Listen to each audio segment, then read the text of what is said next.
Hey guys, today I'm going to show you how to make a Calico Critter Harry Potter cloak.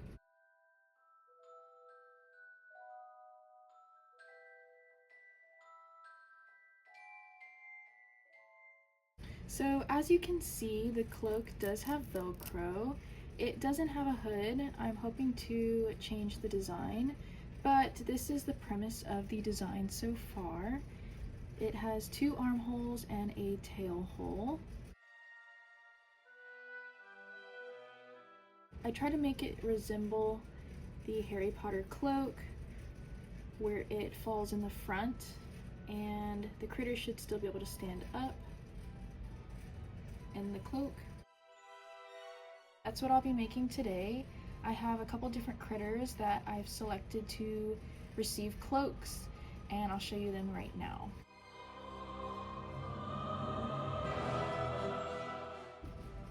Alright, so here are all the critters that I'm going to be cloaking. I'm not sure if I'll be able to do the squirrel because of the tail, but I'm hoping all the other ones I'm able to cloak. And so I'm going to use this as a template. However, they're all going to be pretty unique, so what I'm going to do is just use this as a template and then try to wrap it around them and see if it is fitting enough for their particular animal style. Alright, so let's get started. So I got black felt. This is the classic version. It's a little less sturdy, so a little bit more form-fitting. It's not as like paper or like cardstock. So what I'm going to do is put this up against the felt, and this is a folded over piece, so I'm going to leave a little bit at the top for the new one that I'm cutting. And I'm going to cut just a little bit underneath the template because I'd much rather cut than to not have enough fabric.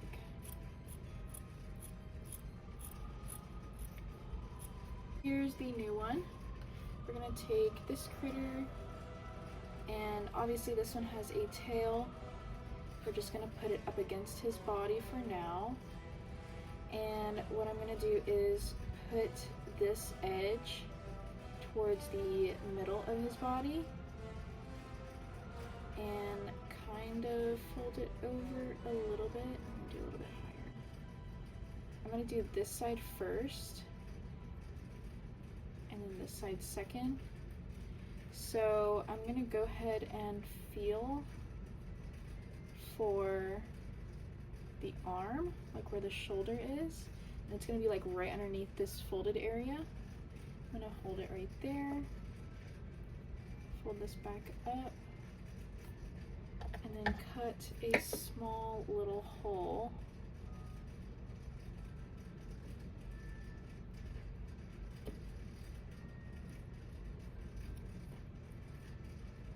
like that. So hopefully it's big enough. This is kind of just trial and error. So fold it back over, put his arm through, and then it does fit. So we're going to do the same thing on the other side. And then fold it over. Try to keep it even at the top for that kind of collar look right now. And then same thing, you're going to pinch.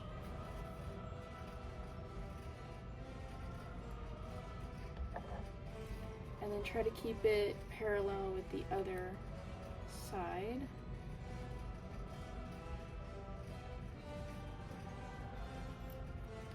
And then just another little hole like that. And now we're going to check to make sure that his arms fit with the collar folded down. And the reason we want the collar is because I haven't quite made a design with a hood. Kind of like how Harry Potter's cloaks look, they have hoods, and I haven't been able to figure out the hood design yet. And see right here, there's just a little bit that needs to be trimmed down to allow him to stand up. And in order to keep this collar down and this cloak closed up, similar to how this one is, you'll notice I put Velcro.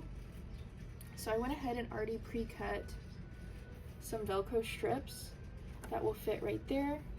And what these are, they're actually adhesive on one side, so I'm going to peel that off.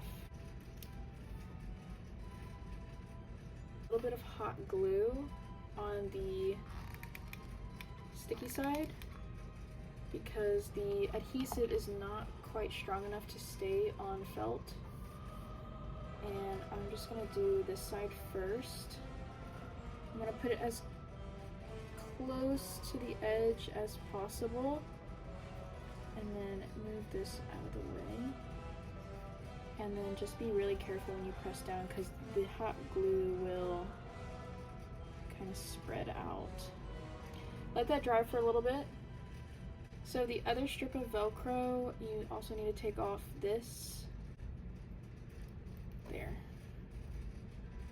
Okay, and then same thing. I'm going to put a little bit of glue here. And then instead of putting it on the other side, I'm just going to put it back on where it would Velcro. So then it's holding by the Velcro and it still has glue on it.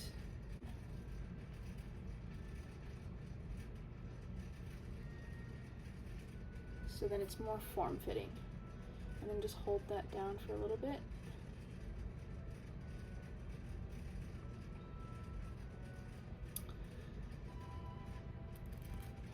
So once you know it's dry, you can take it off, and I'm just going to trim a little bit off the bottom. You can stand up properly, and this is just trial and error. And then I'm also going to trim a little bit off this side because that's where the collar's at.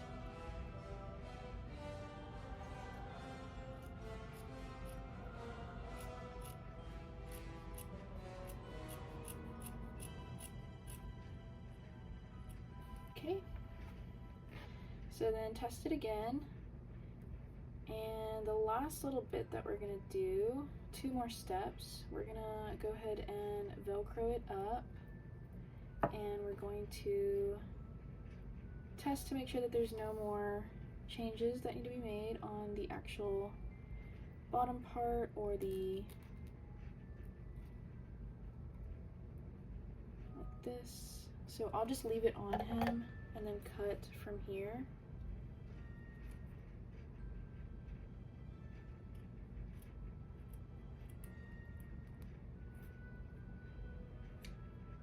And then see how this is like flaring out? I don't really like that. I like it more like close to his body. So what I'm gonna do is fold this collar up. Just keep it Velcroed on, and we're gonna do 5 dots.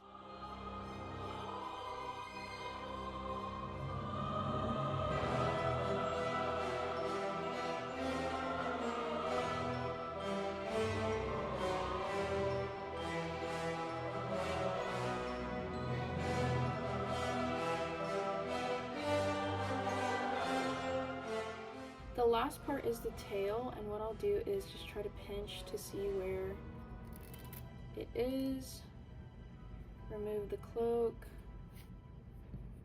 and then just make a small hole right where you felt it.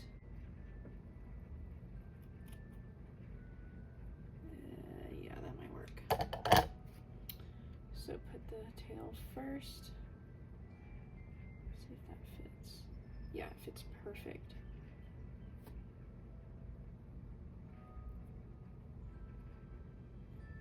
Oh, it's so cute.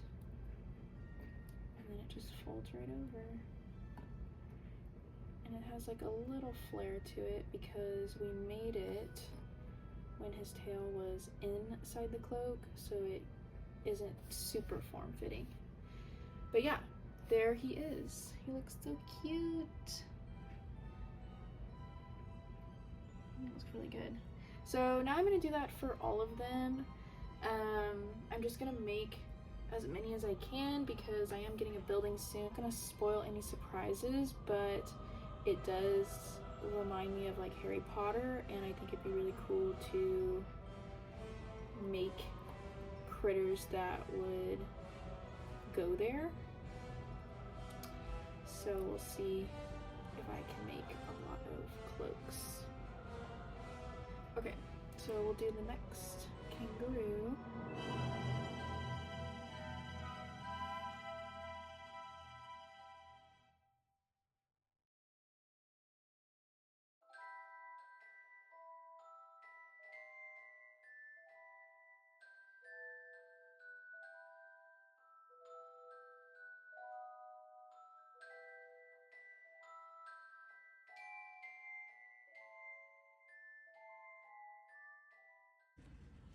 Alrighty, so here are the critters all finished up in their cloaks.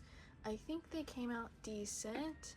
Here's the original one that I used as a template, and honestly I like how the tails stick out.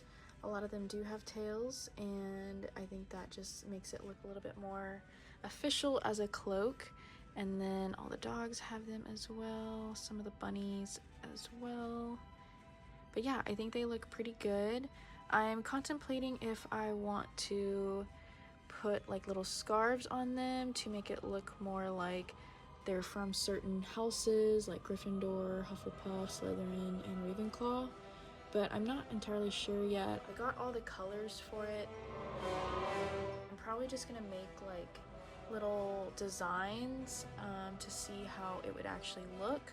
And if I like it, then I'll just continue making them. But if I don't, then I'm probably not going to proceed. But yeah, this is pretty much it. I'm gonna try a couple scarves and see, and then we'll go from there. Here I'm just cutting about 1/3 of an inch wide strips of felt, and then I'm also cutting little tiny strips for stripes on the actual scarf, and on the larger strips I'm cutting little cuts on the ends to kind of make it look like little frill on the end of the scarves. And then I'm just gonna take some hot glue and glue on the tiny little strips to get the stripe effect.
Alright, so here they all are. I think they look so much better with the scarves. Makes a little bit more sense like what they actually are. And then once I get the building in that I'm hopefully going to transition to the potentially the Great Hall, this will make like a lot more sense. And I also got some cool accessories from Hobby Lobby, and I'm going to show those right now. I got some little books, and I think the colors look really good. I think they're going to go well with the apparel that I made. And I also got like a little candle stand or holder, and it looks very like that time frame, and also kind of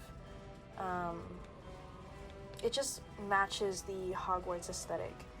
And then I also got some newspapers, and I also got some little parcels, which I think will go very well with the aesthetic that I'm going for. That's pretty much it. Let me know what you think of the DIY. Let me know if you try it out. I'm interested to see how y'all's come out, because this is like a custom thing. So I think it went pretty well for the first time trying it. I think the design can get better, but I think for the first time it went pretty well. So I will be having a video come out later on about the new building, and then how I'm going to revamp it to make it look a little bit more like Hogwarts, hopefully like the Great Hall. Alrighty, thanks for watching. Bye!